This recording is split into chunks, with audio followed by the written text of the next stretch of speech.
markii in badan ay raadiyeen dilaagii CID-da waxay ku noqotay mucjiso la yaab leh in ay kaamirada intaas yaree gabadha sunta loogu daray ay maqnaato runtii waxay noqotay mucjiso aad weyn dhibaato fara badan ay ku noqotay CID-da laakiin mar walba waxaad ogaataa xaqa inuu soo daahirayo maalmaha ka mid ah kii yaraa ayaa waxaa ku dhacday ardayda uu iskuulka la dhiganayay ayaa hadal ay ka qoreen wuxuu dhahay eedadayda in ay dhimato aniga ayaa sabab u ahaa ayuu fasalka dhexdiisa ku dhahay waxaa maqlay mid yar oo xoogaa asiga ka weynaa in kiiska baaritaan lagu hayana ogaa marka uu baxay aabihiis iyo hooyadiisa ay u sheegay wuxuu dhahay aabbo iyo hooyo wiilkii yaraa eedadiisa sunta uu dhimanaysay wuxuu dhahay aniga ayaa sabab u ahaa eedadeeda inay dhimato way yaabeen dadkii hooyadii aabbaha haddana wuxuu isdhahay war hadalkan hadal caruur maahan mid lagu kalsoonaan karo laakiin hooyada ayaa dhahday hadalkan maahan hadal sahlan waa inaan askarta la wadaagnaa aan u sheegnaa say wax u jiraan iyo hadalkan wiilkayga siduu kusoo maqlay askartii ee ku hool jirtay kiiska ayay u waceen waxay dhaheen wiilkeena yar iyo wiilka gabadha sunta la siiyey wiilkeeda ay eedada u tahay ayaa isku galaas ah wuxuuna wiilkeena ka soo maqlay inuu dhahay wiilkaas eedadeeda inay dhimato anigaa sabab u ah weliba asigoo qoslaya ayuu sidaa dhahayay culays badan iga degay eedadeeda way gumaysan jirtay ayuu dhahay kadib askartii way soo baxeen guriga yimaadeen wiilkii yaraa ay la hadleen oo wareysteen oo dhaheen maxaa dhacay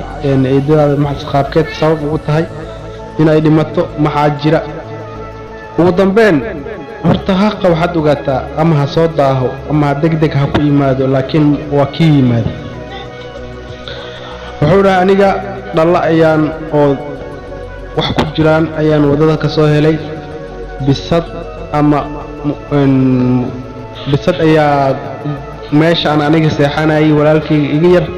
bisadiis ayaa mar walba wax ii saarnaan jirta sariirtayda markaa dha iga dejina anina waan necbahay bisada marka iga deji markaan dhaho waxay dhihi jireen iska daa waa bisad ha kula seexato dhinaca ugu bax anina waan necbanaan jiray bisad inay hoosta iga soo gasho marka maalin maalmaha ka mid ah dhaladaas wax ku jiray ayaan ugu daray cunada ay cunaysay bisadii way dhimatay eedadeedna bisada way igaga darneed waa aad bay ii dhibi jirtay way ii garaaci jirtay way ii dhibaateyn jirtay sidaas darteed cunada ay cunaysa ayaan ugu daray sidii ayadana ku dhimatay marka waxaan aniga go'aansaday inaysan dhaladaas wax ku jiro cid walba oo dhibta inaan wixii ay cunayso ugu daro aniga laakiin ma fahansanayn inay sun tahay inay dad dilayso marna ma fahansanayn balse ana go'aankaygu ahaa cid walba oo dhibta inaan dhaladaas wax ku jiro oo ugu daro cunadaas ugu dari karo askartu way yaabeen ninkan da'da yar ee maskaxdan san u weyn ku jirta ay la yaabeen waxa ku kalifay inuu gabadhan sunta ugu darane way la yaabeen marka aabihii ayaa loo yeeray oo dhahayay gabadhan waa in loo raadiyaa kiiskeeda in la soo saaraa qofka dilay waa loo wacay wuxuu dhahay waxaa la dhahay wiilkaaga ayaa dilay xaaskaaga wuu qaadan waayey wuxuu dhahay wiilkayga yara wad nafsanaysaan kiiska meel aad ka bixisaan markaad weysan aad gurigayga ku soo celinaysaan waxaan idinka codsanayaa in kiiska aad baartaan oo waxyaabo fara badan aad samaysaan oo kiiskayga aad soo saartaan askartii runtii ninkan caddan uma hayaan kan yar laakiin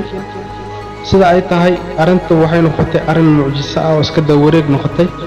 kadib waxay dhaheen wiilka yar waxaan rabnaa adeer inaad noo soo saartid dhaladii aad ugu dartay eedadaada iyo bisadaba aad ugu dartay inoo soo saar wiilkii wuu kacay dhaladii ayuu ka soo bixiyey guriga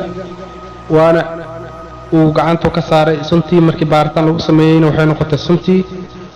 ay ku dhimatay eedadiisa iyo bisadaba inkastoo bisada aan lagu baaritaan lagu sameynin laakiin eedada markii la baaray sunta ay ku dhimatay iyo suntan isku mid ay noqdeen intii loogu daray in la egno ay ka maqneed dhalada marka kiiskii wuxuu isku soo xiray isku soo afjaray in qoyskaas dhexdiisa ay ka jirtay baaba iyo burbur sida awdeed heer uu dhimasho la gaaro ay gaartay marka kiiskan iyo dhacdadan waxaan u soo qaatay in qoyska uu burburo ama hooyada ama ha dhimato ama ha la furo awlaadda aan hooyada gacanta ku hayn hooyada dhashay gacanta aan ku hayn dhibaato fara badan in ay ka imaan karto oo dib ay dhalin karaan oo dil ay geysan karaan sidaas aawadeed aan u soo qaaday qisadan hadda wiilkan yar waxa eedadiisa iyo xayawaankaas miskiinka ah ay inuu dilo ku qasbo waxa ay tahay uqdad nafsiga iyo barbaleemka iyo dhibaatada xagga eedadiisa kaga imaatay bini aadan ayaa tahay waxa laga yaabaa in caruur adig aadan dhalin ay ku soo hoos yimaadaan oo koriinadooda aad wax ku yeelatid oo dhibaatadooda adig aad la qaybsatid marka waxa loo baahan yahay in aad si wanaagsan kula dhaqanto waayo khataro badan ayaa kaga imaan kara qofka adiga aad hoos u dhigayso aad cadaadinaysid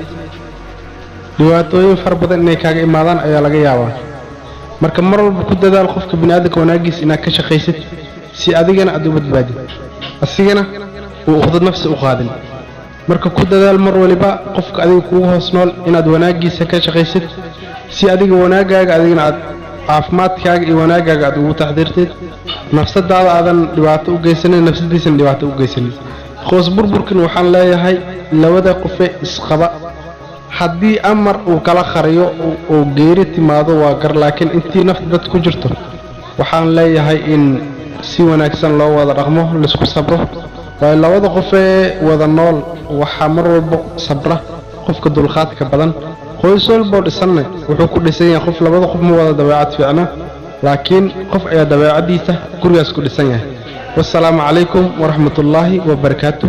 وحيدن لنا هاي هردد نوغو عسوكتين وسود وادا هردد هور نوغو جلتين وإنا شارت إلاكتي كومنتي ونوغو سوغد بسان بعدين فربضان عيدين هينا كنتي وحنا كلا مشغولي رمضانك وايو بشت رمضانك وبالعبادة جانس نوغويني هل كان إنا واحد نوغو سوغد بنو لكن هدي قدب إن شاء الله هل كان ينكو ذا حريرنا والسلام عليكم